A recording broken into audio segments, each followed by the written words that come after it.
राजस्थान कर्मचारी चयन बोर्ड की ओर से आयोजित होने वाली सीईटी परीक्षा दूर की कौड़ी साबित होती हुई नजर आ रही है। इस समय अगर बात की जाए तो लगभग 20 लाख युवा सीईटी का इंतजार कर रहे हैं, क्योंकि भजनलाल सरकार की ओर से जो भर्ती परीक्षाओं का कैलेंडर जारी किया गया है, इसमें से ऐसी बहुत सारी भर्ती परीक्षाएं हैं जो सीईटी के आधार पर होनी है। और इसमें से दो बड़ी भर्ती परीक्षाएं हैं, वीडियो भर्ती और कांस्टेबल भर्ती। इन दोनों ही भर्ती परीक्षाओं की अगर बात की जाए तो बिना सीईटी के इनके आयोजन पर संशय नजर आ रहा है। तो वहीं कर्मचारी चयन बोर्ड अध्यक्ष मेजर जनरल आलोक राज साफ कर चुके हैं कि सीईटी का जो नया प्रारूप तैयार किया जा रहा है, उस प्रारूप के तहत प्री और मेंस के आधार पर सीईटी होगी, जिससे जो सीईटी का उद्देश्य था वो बिल्कुल क्लियर हो सके। बोर्ड अध्यक्ष ने साफ किया था कि सीईटी का जो उद्देश्य था कि अभ्यर्थियों की संख्या कम हो, परीक्षाओं का आयोजन एक पारी में कराया जा सके, जिससे नॉर्मलाइजेशन का खतरा भी टल सके और परीक्षाएं हैं वह पारदर्शी हो सके।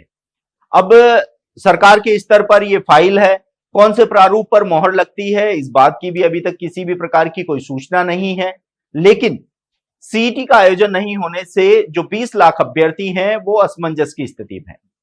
2024 में अंतिम सीईटी की जो परीक्षा है वह हुई थी और इसकी वैधता यानी कि जो इसके स्कोर कार्ड थे वे फरवरी 2026 में समाप्त हो चुके हैं, यानी कि इनके स्कोर कार्ड समाप्त हुए 2 महीने से ज्यादा का समय बीत चुका है। ऐसे में अब आने वाले समय में क्या सीईटी आधारित भर्ती परीक्षाएं कैसे होंगी, इस भर्ती से जुड़े हुए अभ्यर्थी जो सरकारी नौकरी की तैयारी कर रहे हैं उनका इंतजार कितना लंबा होगा, ये तमाम सवाल हैं, ये इन अभ्यर्थियों के मन में जो है वह घूम रहे हैं। बहुत सारे अभ्यर्थियों ने सुझाव दिया था। इन अभ्यर्थियों ने कहा था कि जो सीईटी आधारित भर्ती परीक्षाएं हैं इनको आप पुरानी सीईटी के आधार पर ही करवा सकते हैं।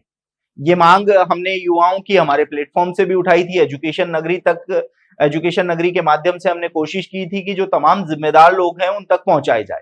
तो आपको बता दें कि देखिए कोई भी चीज नामुमकिन नहीं होती है।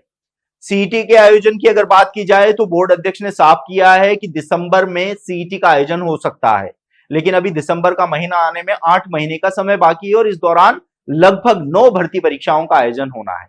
तो ऐसे में क्या बिना सीईटी के इन भर्ती परीक्षाओं का आयोजन हो पाएगा?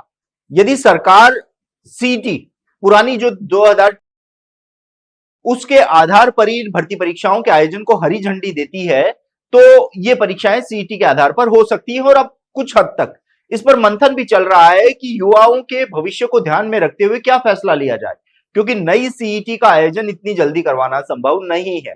पहले सीईटी का आयोजन होगा और जैसा बताया जा रहा है कि प्री और मेंस होगी, तो क्या प्री और मेंस क्या बैक टू बैक हो जाएगी? ये भी पॉसिबल नहीं है। स्नातक स्तर और सेकेंडरी स्तर की सीईटी होनी है, यानी सीईटी की अगर प्री और मेंस के आधार पर होती है तो लगभग इसमें 6-7 महीने का समय लग सकता है। तो ऐसे में पुरानी सीईटी के आधार पर क्या भजनलाल सरकार युवा हितों में फैसला ले सकती है कि जितनी भी सीईटी आधारित भर्ती परीक्षाएं हैं जो आने वाले समय में कैलेंडर में शामिल हैं उनको पुरानी सीईटी के आधार पर करवाया जा सकता है या नहीं करवाया जा सकता है, इस पर भी मंथन की जरूरत है। ऐसे में अब देखना होगा कि युवा हितों में भजनलाल सरकार की ओर से क्या फैसला लिया जाता है। आप देखते रहिए एजुकेशन नगरी, मैं हूं ललित वर्मा।